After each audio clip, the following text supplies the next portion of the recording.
الحمد للہ وحدہ والصلاة والسلام علی من لا نبی بعدہ اما بعد فاعوذ باللہ من الشیطان الرجیم بسم اللہ الرحمن الرحیم ودانیة علیہم ظلالها وذللت قطوفها تذلیلا وَيُطَافُ عَلَيْهِمْ بِآنِيَةٍ مِّن فِضَّةٍ وَأَكْوَابٍ كَانَتْ قَوَارِيرَ مِّن فِضَّةٍ قَدَّرُوهَا تَقْدِيرًا۔ اور باغوں کے گہرے سائے ان پر جھکے ہوں گے اور میوے تو ان کی دسترس میں کر دیے جائیں گے، اور چاندی کے برتن اور شیشوں سے بنے ہوئے جام ان پر پھیرے جائیں گے۔ شیشے کے جام چاندی میں جڑے ہوئے ساقیوں نے جن کا خوب اندازہ کر رکھا ہوگا۔ سامعین، آج ہماری سورہ الدہر کی آیہ مبارکہ نمبر 16 تک کی تلاوت و ترجمہ کا شرف نصیب ہوا۔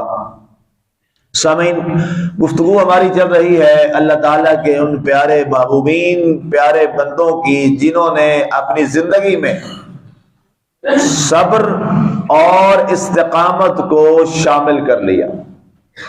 ان پہ تفصیلی ہماری بات چل رہی ہے۔ کل اس کا ایک منظر نامہ آپ نے سماعت کیا کہ جن لوگوں نے اللہ کے دربار گوہربار میں اپنی زندگی میں صبر کو اختیار کیا اور ہر معاملے میں استقامت کو اختیار کیا، ان کے انعامات میں اب دوسرا پہلو کیا ہے؟ فرمایا جب وہ جنت میں داخل کر دیے جائیں گے، وہاں پر تختوں پر تکیے لگائے بیٹھے ہوں گے، وہاں نہ زیادہ گرمی ہوگی نہ سردی ہوگی، وہ موسم ہوگا جو ان کے دلوں کو اور جسموں کو بھائے گا، پسند ہوگا، بہار کا موسم جس میں ان کے چہرے کھل جائیں گے۔ فرمایا اس کے بعد اگلا مرحلہ کیا ہے ان کے مقام اور شان کا؟ فرمایا وَدَانِيَةً عَلَيْهِمْ ظِلَالُهَا، اور باغوں کے گہرے سائے ان پر جھکے ہوئے ہوں گے۔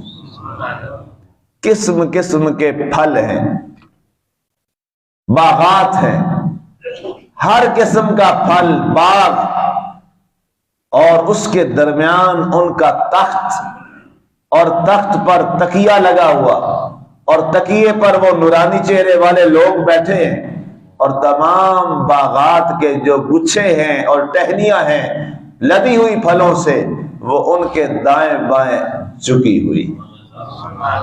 ذرا آپ تصور کیجئے اس منظر نامے جو اللہ نے یہ منظر بیان کیا ہے۔ نہر چل رہی ہے، جو قرآن نے منظر ہمیں بتایا ہے، نہر چل رہی ہے، ایسا چمکدار پانی اس کا ہے۔ فرمایا تم نے دنیا میں کبھی ایسا چمکدار صاف شفاف پانی دیکھا بھی نہیں ہوگا۔ ایسا پانی دنیا میں تم نے ایسا پانی کبھی دیکھا ہی نہیں ہوگا۔ وہ نہر چمکتی دمکتی چل رہی ہے، شہد کی نہر دوسرے پہلو میں چل رہی ہے، اور ایسا شہد تم نے دنیا میں کبھی اس جیسا شہد چکھا بھی نہیں ہوگا۔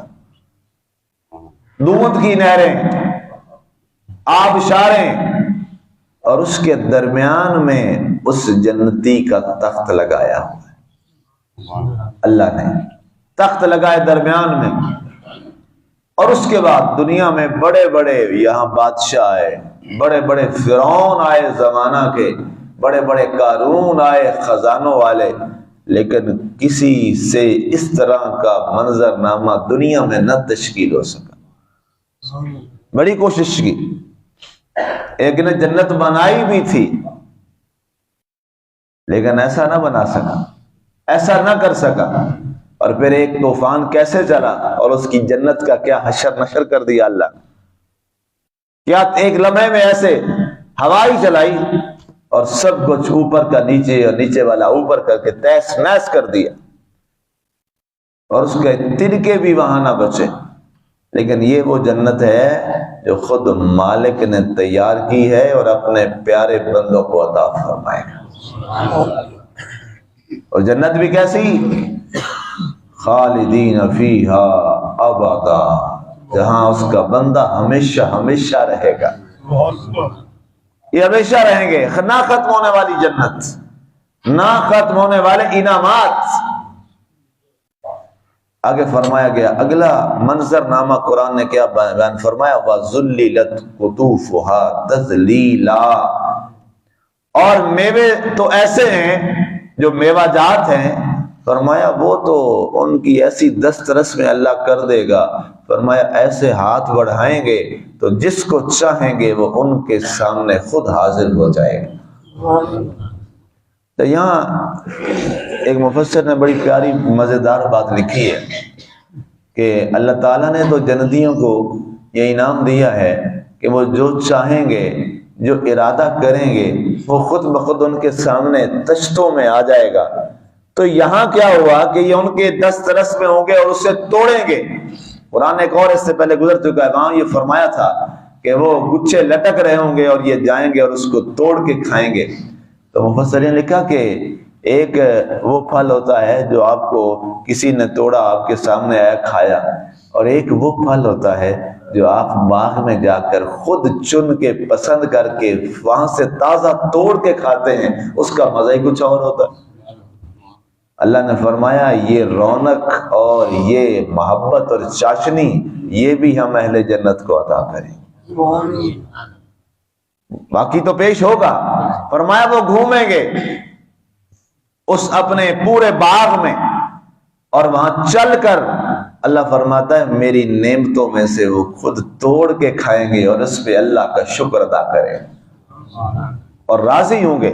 اور یہ بھی ان کی عزت افزائی کا ایک اور پہلو جس کو قرآن نے بیان کیا ہے، وَيُطَافُ عَلَيْهِمْ بِآنِيَةٍ مِّن فِضَّةٍ. اور چاندی کے برتن جس میں وہ کھانا کھائیں گے، جس میں وہ چیز کھائیں گے، استعمال کریں گے، جس میں اللہ کی وہ نعمتیں سجائی جائیں گی، وہ کون سے برتن ہوں گے؟ چاندی کے چمکتے برتن. چاندی کے چمکتے برتن. وَأَكْوَابٍ كَانَتْ قَوَارِيرَ مِنْ فِضَّةٍ. اللہ اکبر. اور فرمایا شیشوں سے بنے ہوئے گلاس، جام ان کا طواف کر رہے ہوں گے. یہ یطاف کا لفظ آیا ہے، اسی سے طواف ہے. طواف کا معنی کیا ہوتا ہے؟ کسی کے ارد گرد چکر لگانا. اس کو طواف کہتے ہیں عربی زبان میں. لغت میں طواف کا معنی کیا ہے؟ کسی کے ارد گرد چکر لگانا. اب یہ جو جام ہے اور برتن ہے شیشے کے، چاندی کے، اور شیشہ بھی یہاں والا نہیں جو کبھی زندگی میں دیکھا ہی نہیں ہوگا، اتنا چمکدار، وہ اس جنتی کا طواف کر رہا ہے کہ مجھے حکم ہو تو میں حاضر ہو جاؤں. نعمتوں سے بھرے ہوئے تشت، بڑے چھلکتے جام، پانی کے، شہد کے، دودھ کے، رب کے انعامات کے، شراب طہور کے، وہ طواف کر رہے ہیں. اب یہ کیا ہے؟ یہ منظر نامہ خود رب بیان فرما رہا ہے. کس میں؟ قرآن میں. مقصد کیا ہے؟ بندے تو دنیا میں میرے لیے ناجائز لذتوں کو چھوڑ کے تو آ، تیری ساری لذتوں اور تمناؤں کو پورا نہ کروں تو رب نہ کہے. ایسا وفادار بھی ہے کائنات میں کوئی؟ اتنی اس کی وفاداریاں ہیں بندے کے ساتھ، کوئی نہیں ہے کائنات اتنا وفادار، اتنا وہ خالق اور مالک. میں کتشری پڑھ رہا تھا، اللہ اکبر، شفات کبریٰ کے حوالہ سے. سبحان اللہ سبحان اللہ سبحان اللہ. اللہ کے نبی صلی اللہ علیہ وسلم جب آپ سر سجدے میں ڈالیں گے، شفاعت کے لیے، امت کے لیے روئیں گے، اللہ ارشاد فرمائے گا یا محمد ارفع راسک سل توتا واشفع تشفع. پیارے حبیب صلی اللہ علیہ وسلم سر تو اٹھائیے، آپ سوال کیجیے، ہم عطا کریں گے. آپ شفاعت کیجیے، ہم آپ کی شفاعت ان کے حق میں قبول فرمائیں گے. یا اللہ اس کو بھی معاف کر دے، یا اللہ اس کو بھی معاف کر دے، یا اللہ اس کو بھی معاف کر دے. جس کے دل میں میری محبت ہے یا اللہ اس کو بھی معاف کر دے. جب اللہ تعالیٰ کے رسول صلی اللہ علیہ وسلم یہ ساری بات فرما دیں گے، اللہ فرمائے گا اے محبوب کچھ میرے لیے بھی چھوڑ دے، میں نے بھی تو صفت رحیمی دکھانی ہے۔ وہ صفت رحیمی آقا کریم علیہ الصلوۃ والسلام کی رحمت بے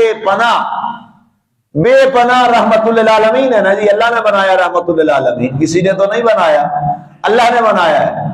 لیکن اللہ تو اللہ ہے، اللہ تو وحدہ لا شریک ہے، ہم اللہ ایک ہی مانتے ہیں، اللہ جیسا کائنات میں کوئی نہیں ہے۔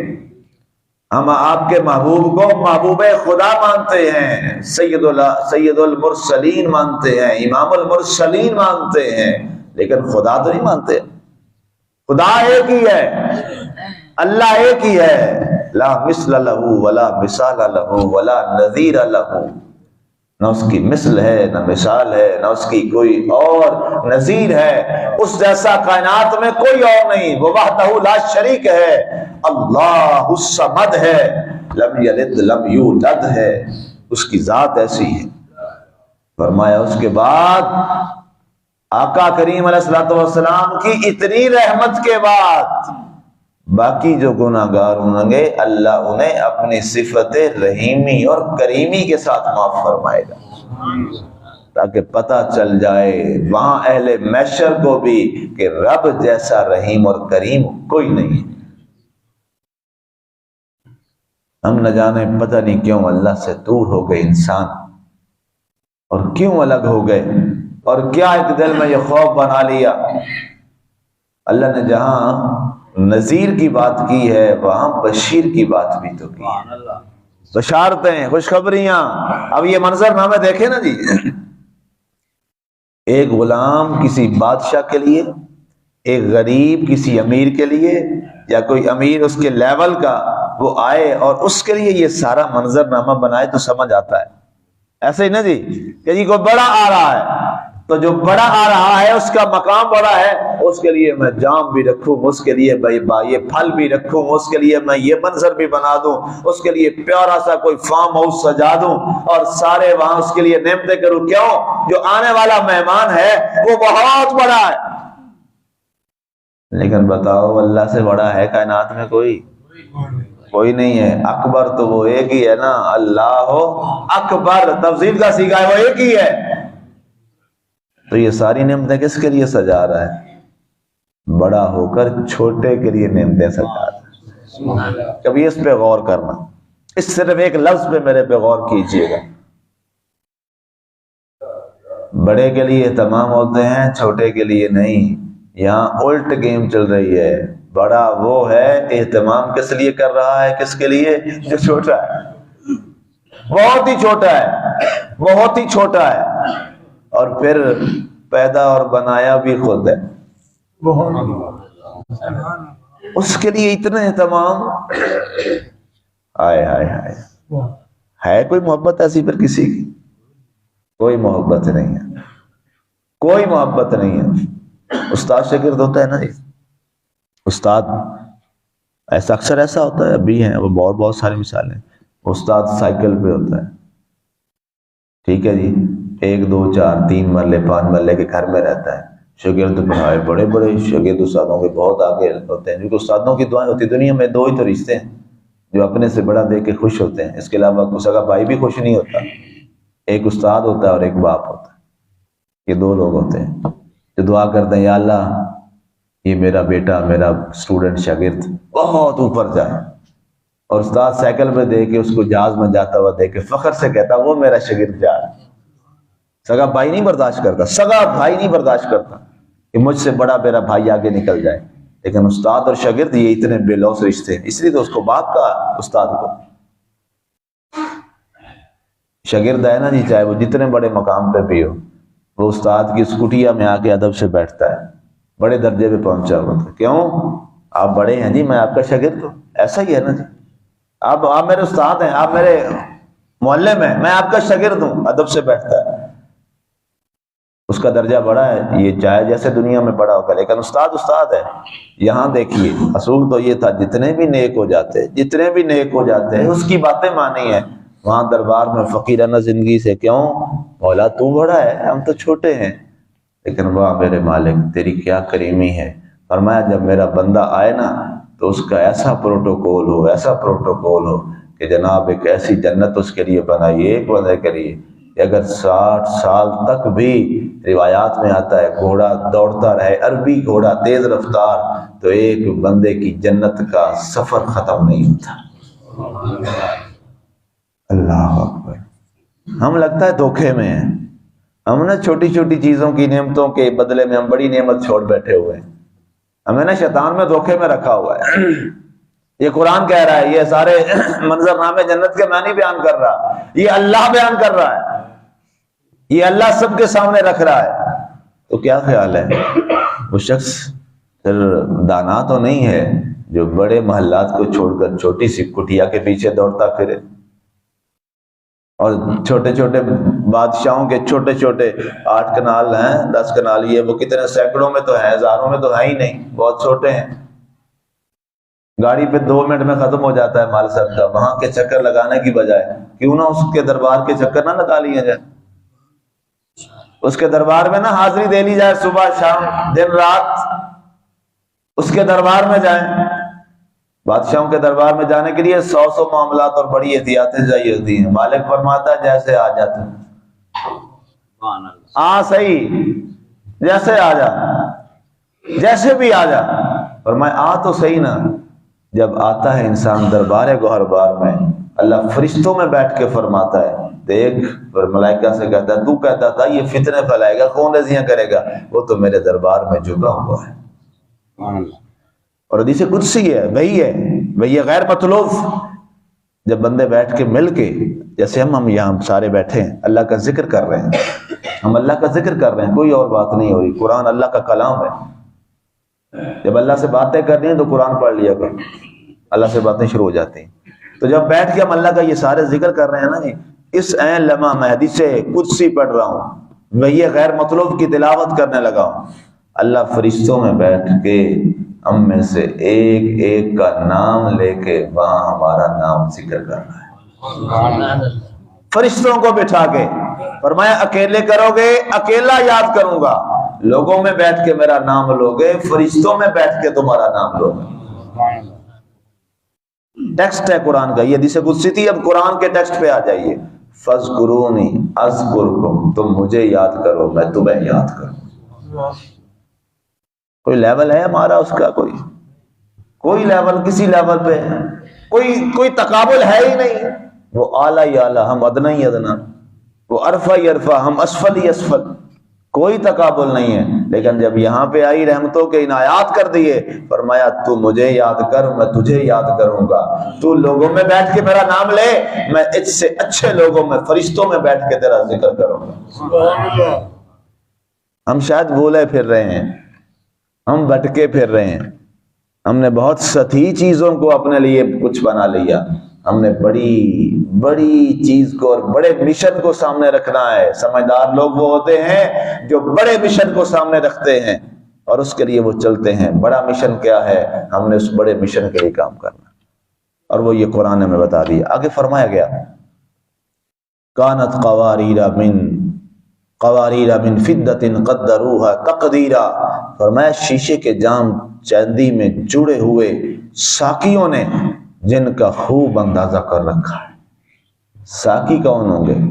اللہ اکبر اللہ اکبر، حور و غلمان، حوریں ہیں وہاں پر، اور ان کی قرآن نے بتائی کہ کیا خوبصورتی ہے، اور غلمان نوجوان لڑکے حسین و جمیل، اور ان کو بھی قرآن نے بیان فرمایا وہ ایسے انتظار میں کھڑے ہیں جام لے کر۔ بنیادی طور پر یہ کیا ہے، جب ساری چیزیں ویسے ہی مل رہی ہیں، لیکن یہ ان کو کیوں کھڑا کیا ہوا ہے، کیوں احترام میں کھڑے ہیں؟ اور غلما، یہ ایک پروٹوکول ہے، ایک پروٹوکول ہے۔ کھانے آپ کسی کو، مہمان آپ کا بڑا محبوب جاتا ہے، بہت سے کھانے چن دیتے ہیں، سارے کھانے وہ نہیں کھا سکتا، نہ اس نے کھانے ہوتے ہیں نہ وہ کھا سکتا ہے۔ تو پھر سوال یہ، اتنے سارے کھانے کو دسترخوان پہ چن دیے، ہم کہتے ہیں یہ اس کا پروٹوکول ہے، ہم اس کو آنر دے رہے ہیں، یہی بولتے ہیں نا جی، ہم اسے آنر دے رہے ہیں، عزت دے رہے ہیں، نہ وہ کھاتا ہے نہ کھائے جا سکتے ہیں۔ یہ سارا اس لیے ہے اللہ آنر دے رہا ہے اپنے اس بندے کو جس نے بندگی میں زندگی گزاری تھی۔ سامعین، آج ہم یہ فیصلہ کریں آج کے درس قرآن کے اس خوبصورت نشست میں کہ ہم نے اپنی زندگی کو ایسا گزارنا ہے کہ ہمارا مالک ہم سے راضی ہو جائے. اور وہ بڑے تھوڑے سے راضی ہو جاتا ہے جی. ہاں جی، وہ بڑے تھوڑے سے راضی ہو جاتا ہے. بندہ آئے تو صحیح، باقی مالک ہے وہ فرماتا ہے تم میرے تھوڑے دیے سے راضی ہو جا، میں تیرے تھوڑے کیے سے بھی راضی ہو جاؤں. بیسک کیا ہے لوجک؟ شکر. کل 2 میں نے باتیں عرض کی، صبر اور استقامت دنیا کا سب سے بڑا وظیفہ ہے.